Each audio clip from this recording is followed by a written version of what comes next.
Teman-teman, kalau bicara masalah rezeki, maka kita akan untuk mudah difahami saja, untuk mudah difahami, maka rezeki itu ada yang sifatnya mutlak, mau nggak mau akan sampai kepada kita. Ada yang sifatnya ikhtiar.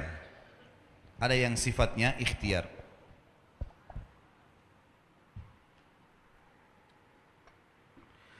Kalau yang mutlak teman-teman sekalian,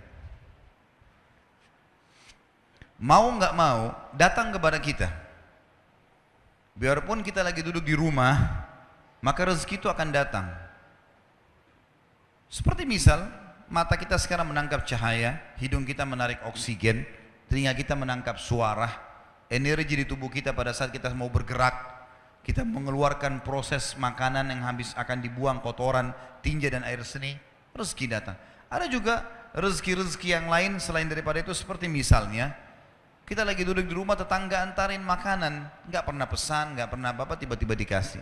Orang tua kita banting tulang, begitu mereka meninggal kita dapat warisan. Ya. Ada rezeki yang mutlak. Kita lagi masuk ke restoran, tiba-tiba ada teman juga masuk, dibayarin, ditraktir. Kita nggak pernah programin sebelumnya. Namanya mutlak, pasti sampai ke kita. Jadi sesuai dengan hadis baginda Nabi SAW, tidak akan meninggal jiwa, tidak akan meninggal orang yang punya nyawa, kecuali akan dilengkapkan semua rezekinya. Ada orang subhanallah pas sudah tua sekali, dapat warisan, tiba-tiba jadi kaya, ada saja. Ada orang bertahun-tahun sakit, sembuh di akhir hidupnya, kuasa Allah, rezekinya pasti sampai kepada dia.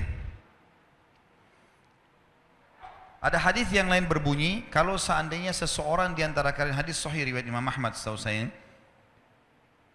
kata Nabi SAW, kalau seandainya seseorang di antara kalian lari dari rezekinya sebagaimana dia lari dari kematian, maka rezekinya akan datang kepadanya sebagaimana mati akan datang kepadanya. Itu maksudnya adalah mutlak, sampai kepada kita, mau nggak mau akan datang rezeki itu.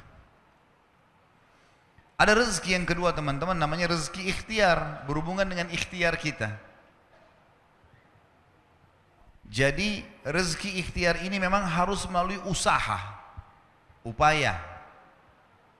Seperti misal ada orang sudah S1, dia kerja jadi dosen di kampus, dapat gaji 5 juta. Dia ingin lebih besar gajinya, dia lanjutin S2, ikhtiar dia bukan? Hah? Mana suaranya nih? Masih hidup nggak ini? Hah? Kalau sore-sore begini ada yang tidur, ini aneh nih. Hah? Tapi kayaknya nggak ada yang ngantuk, masalah rezeki soalnya. Jadi kalau orang S1 dia mau lanjut S2, tujuannya supaya gajinya di kampus lebih tinggi. Ikhtiar dia bukan? Ikhtiar dia. Baik S2 gaji 10 juta, S3 ternyata 15 juta. Dia sekolah lagi S3 supaya gaji di kampus lebih tinggi lagi. Ikhtiar dia. Dia buka satu butik baju, kemudian dia mau kembangkan. Dia mau kembangkan, dia buka 5 cabang, 10 cabang, ikhtiar dia. Dia yang berikhtiar. Dia punya restoran, dia buka 10 cabang restoran, dia tinggal punya ilmunya saja selesai. Dia bisa kembangkan. Kalau saya sering gambarkan di pengajian saya, masalah rezeki ini adalah seperti pohon.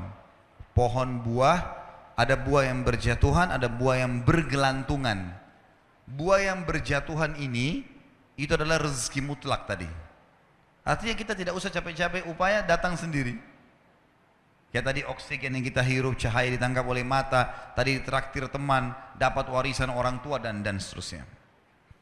Ada buah-buahan yang bergelantungan, kita harus punya fasilitas, galaka atau punya tangga untuk naik ke atas, harus ada ikhtiarnya, baru bisa pungut tuh buahnya. Nah ini siapa saja boleh lakukan. Ingat, dalam masalah rezeki, kafir atau beriman sama-sama dikasih sama Allah. Jangan bilang, kenapa tetangga saya orang kafir itu bisa punya mobil mewah? Kuasa Allah. Siapa yang mau punya usaha, dia bisa dapatkan. Hanya bedanya, antara muslim sama kafir di status halal atau haramnya. Kalau muslim, teman-teman sekalian, kita ini orang muslim, buah-buah yang berjatuhan dan buah-buah yang bergelantungan tadi, yang dibolehkan ambil hanya yang berkualitas. Ada busuk sedikit jangan diambil, halal. Sedikit busuk syubhat, bagus gak ya? Jangan diambil. Kalau orang kafir semua diambil, mau busuk mau enggak semuanya diambil. Kalau muslim tidak. Dan subhanallah, dalam masalah ini para ulama mengatakan seorang muslim mendapatkan keberkahannya. Nanti akan kita bahas masalah itu dalam kiat-kiat mempertahankan dan menjadikan rezeki supaya berkah. Jadi ini gambaran rezeki teman-teman sekalian. Dan supaya kita tidak menyangka buruk dengan Allah, harusnya seseorang di antara kita teman-teman sekalian, harusnya seseorang di antara kalian, ini wajib hukumnya, mengetahui bahwasanya kalau kita ingin mempertemukan tentang kondisi kita dengan kondisi orang lain, maksudnya kondisi orang non-muslim misalnya, pertemukan yang sesuai, yang sepadan. Misal, tidak adil kalau saya seorang pegawai, gaji saya 1 juta misalnya atau 2 juta rupiah, saya pertemukan dengan tetangga saya yang seorang miliarder kafir, nggak bakal adil itu. Yang adil adalah pertemukan coba keadaan kita dengan kafir yang gajinya sama dengan kita. Nah baru kita tahu bagaimana berkahnya rezeki itu. Harus adil, ya. Seperti kasus masalah kemarin di pilkada di Jakarta, saya juga bahasakan masalah itu. Tidak adil sekarang banyak orang non muslim ini mengatakan, atau orang-orang munafik dari kaum muslimin pura-pura Islam, dia bilang lebih baik pemimpin kafir yang tidak korupsi daripada pemimpin muslim yang korupsi. Ini tidak adil ini. Mestinya pertemukan begini, non muslim yang tidak korupsi dengan muslim yang tidak korupsi. Nah itu baru adil. Kafir yang koruptor dengan muslim yang koruptor, nah baru adil. Nggak bisa dipertemukan antara ini dengan ini, tidak bisa. Nggak bisa kita pertemukan keadaan kita yang gaji 1 juta dengan tetangga non muslim yang 1 miliar gajinya atau pendapatannya. Nggak adil namanya. Maka harus kita sesuaikan di sini ya. Harus kita sesuaikan supaya kita tidak sangka baik, tidak sangka buruk dengan Allah Subhanahu wa taala. Ingat, Allah selalu dengan prasangkaan hamba-hambanya. Ini harus digarisbawahi teman-teman sekalian. Banyak kisah nyata berhubungan dengan masalah ini. Kalau kita menggantungkan nasib kita pada Allah luar biasa. Ada seorang syekh, saya dengarkan ceramahnya, menarik sekali. Saya tidak tahu orang itu siapa, tapi cuplikannya saya dapatkan dari seorang teman dari Jeddah yang mengirimkan ke saya. Orang ini cerita, syekh ini menceritakan, cuplikannya ada di HP saya, dia bilang, saya satu waktu pernah ke Mesir, dan di Mesir ini, saya lagi dari satu daerah mau ke Kairo, dari Iskandaria, satu kota, mau ke Kairo. Itu saya tiba di Kairo mungkin sekitar jam 2 malam. Pesawat saya selepas subuh harus berangkat kembali ke Saudi. Dia bilang, saya telepon pengurus masjid, saya mungkin mau mampir di masjid yang saya ceramah kemarin di Kairo itu. Saya mau tinggal di sana mungkin 2 jam, 3 jam istirahat. Nanti habis itu baru kemudian saya berangkat ke Saudi habis subuh. Dia bilang, saya masuk ke masjid, tiba jam 2 malam, turun dari mobil, saya lihat masjid, lampunya nyala semua nih. Kemudian setelah saya masuk masjid, saya temukan ada orang di mihrab, imam, lagi sujud, nangis-nangis. Luar biasa, tangisannya itu kalau orang dengar membuat orang yang dengar pun mau menangis. Jadi saking luar biasa dia merengeknya sama Allah dalam sujudnya. Kata syekh ini, saya pun sambil berdoa sama Allah, ya Allah kabulkan permintaannya orang ini. Walaupun saya belum tahu apa yang diminta gitu.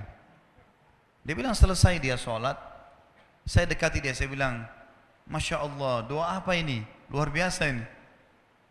Doa yang diikuti dengan tangisan di 1/3 malam menjelang subuh. Allah turun ke langit bumi, dikabulkan nih. Dia bilang, demi Allah syekh. Karena syekh ini orang Arab biasanya panggil, bisa orang pintar, bisa orang kaya, bisa orang tua. Jadi kalau antum dipanggil syekh, jangan bangga dulu ya. Karena banyak maknanya itu. Ya. Jadi dipanggil syekh, dia tidak tahu, biasa juga di Saudi begitu ya. Kalau ada orang kita tidak kenal dipanggil syekh, syekh, sini syekh. Walaupun antum bukan syekh sebenarnya gitu. Ya. Maka dia bilang, demi Allah syekh. Dia tidak tahu kalau ini orang memang ulama gitu. Istri saya sekarang lagi dirawat di rumah sakit. dan saya harus bayar 14.500 jenih atau ponnya Mesir. Saya harus bayar rumah sakit. Kalau enggak istri saya enggak bisa dioperasi. Ini sudah parah sekali. Kata syekhnya, jadi gara-gara itu kau sujud sama Allah. Dia bilang iya, lanjutkan nangis sama Allah. Allah tidak akan menyia-nyiakan orang yang ikhlas minta padanya. Lanjutkan, nikmati sujudmu. Pasti Allah akan berikan jalan keluar. Dia bilang iya baik. Orang itu dia bilang kembali lagi ke mihrab, nangis lagi. Sholat sujud sama Allah, ya Allah. Dan dalam doanya begitu. Ya Allah, istri saya mau dibayar besok rumah sakitnya. Jumlahnya sekian, saya tidak pegang uang satu jenih pun. Ini 14.500 jenih. Banyak sekali. Maka dia bilang, orang ini bilang baiklah kalau begitu. Syekhnya ini bilang, saya mau tidur dulu. Saya istirahat 1 jam, menjelang azan subuh dia bilang, ada marbot masjid datang bangunin saya. Sudah azan, saya sholat qobliyah, sholat sunnatul fajr. Waktu iqamah, pengurus masjid tahu kalau dia ini ulama, dipanggil, dia bilang, Syekh tolong jadi imam. Dia bilang, saya capek, baru istirahat 1 jam, 2 jam malam. Biarlah imam. Dia bilang, tidak apa-apa, ayat-ayat pendek aja, baca surah-surah pendek aja. Kata Syekh, baiklah. Dia bilang, saya baca surah-surah pendek. Rupanya, mikrofon masjid karena keluar di luar, ada satu pengusaha Mesir, apartemennya itu dekat masjid, dan dia suka ikuti ceramahnya Syekh ini di YouTube. Dia bilang, turun dari apartemennya, ikut sholat berjamaah di masjid, karena dia kenal suaranya orang ini gitu. Begitu selesai sholat, dia bilang, saya lagi zikir, datang orang itu. Dia bilang, Syekh, ahlan wa sahlan di Mesir. Saya salah satu penggemar Anda di YouTube, dan saya dengar suara tadi. Saya tadinya mau sholat di masjid lain, saya ke masjid ini. Dia bilang, Syekh, saya mau minta tolong satu hal. Kata Syekhnya, kenapa? Dia bilang, saya sudah ngitung zakat uang perusahaan saya harus alokasikan 14.500 jenih. Kata Syekhnya. Orang itu bilang, saya mau alokasikan zakat saya 14.500 jenih. Kata Syekhnya, saya nangis, dengar itu. Nangis, saya terisak-isak. Kata orang itu, kenapa Anda nangis? Syekh bilang, saya nggak bisa jelasin. Dia bilang, saya nangis terus. Kemudian saya lihat ke kiri kanan di saf, mana orang yang tadi malam sholat tahajud tuh? Ada di ujung. Dipanggil sama Syekh, fulan kesini, datang. Dia bilang, ceritakan masalah kamu apa?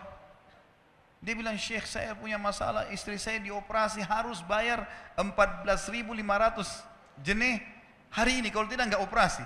Kata Syekhnya, tiba-tiba si pengusaha ini nangis-nangis. Orang ini juga heran, kenapa kalian berdua menangis? Dia masih bingung kenapa gitu. Kata Syekhnya, biarin orang ini yang jelaskan. Yang punya usaha bilang apa? Demi Allah Syekh, saya sudah 1 minggu taruh uang ini di lemari saya, sudah 1 minggu. Setiap hari istri saya bilang, turunkan, lakukan haknya Allah, zakat itu keluarkan. Dia bilang, saya ingin dapat 1 orang yang saya kasih langsung daripada saya bagi-bagi. Saya mau 1 orang saya kasih, selesaikan masalah dia, dan Allah selamatkan saya di akhirat. Orang ini jadi nangis. Orang yang punya minta butuh nangis. Kata pengusahanya, ini uangnya silakan, 14.500. Semoga Allah selesaikan urusan saya di akhirat gara-gara saya bantu kamu. Kata Syekhnya, demi Allah yang terjadi, orang ini yang orang yang punya uang ini yang dikasih uang, dia tiba-tiba lupakan saya dan lupakan si pemilik uang. Dia langsung angkat kepalanya ke langit sambil menangis mengatakan, ya Allah, aku mencintaimu. Terpenuhi kebutuhannya, gitu kan? Kuasa Allah. Teman-teman, cuman kita selalu buru-buru.